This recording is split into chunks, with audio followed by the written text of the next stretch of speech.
Hi అండి. అందరికీ నమస్తే. Welcome to dot food vlogs.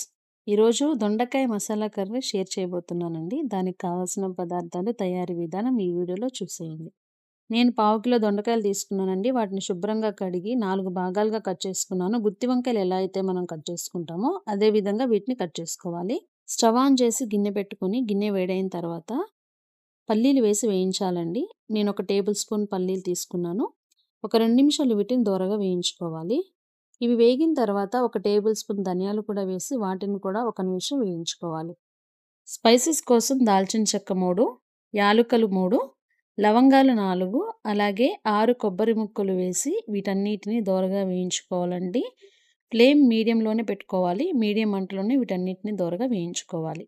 చివరిగా గసగసాలేసి వీటిని ఒక నిమిషం పాటు వేయించాలి. వేగిన వీటన్నిటిని ఒక గిన్నెలోకి తీసుకొని వీటిని చల్లార్చుకోవాలి. ఇప్పుడు దొండకాయలు వేయించుకోవాలండి. స్టవ్ ఆన్ చేసి గిన్నె పెట్టుకొని డీప్ ఫ్రైకి సరిపడా ఆయిల్ వేసుకొని ఆయిల్ వేడైన తర్వాత ముందుగా కట్ చేసి పెట్టుకున్న దొండకాయలు వేసి వీటిని వేయించాలి. మంట మీడియం టు హై ఫ్లేమ్లో పెట్టుకుని వీటిని వేయించాలండి.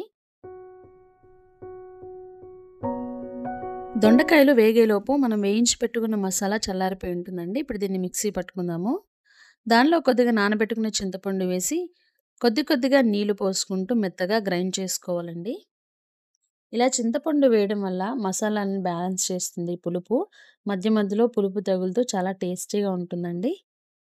దొండకాయలు మెత్తగా అయిపోయినాయండి. అంటే ఫ్రై అయిపోయినట్లే. ఇప్పుడు వీటిని వేరే ప్లేట్లో తీసేసుకుందాము.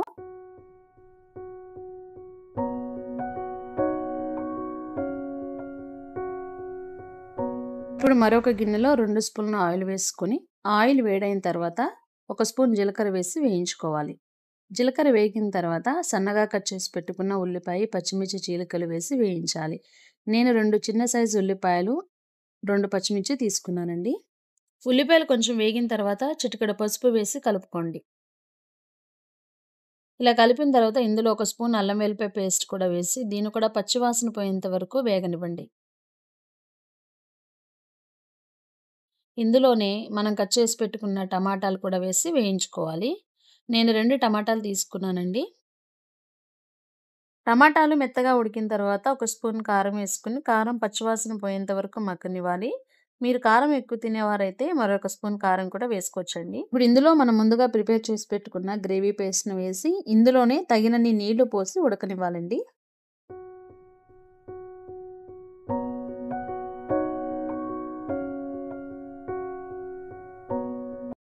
గ్రేవీ ఈ విధంగా ఉడుకుతున్నప్పుడే ముందుగా ఫ్రై చేసి పెట్టుకున్న దొండకాయలు, రుచికి సరిపడా ఉప్పు వేసి మూత పెట్టి ఆయిల్ సెపరేట్ అయ్యేంత వరకు ఉడకనివ్వాలి.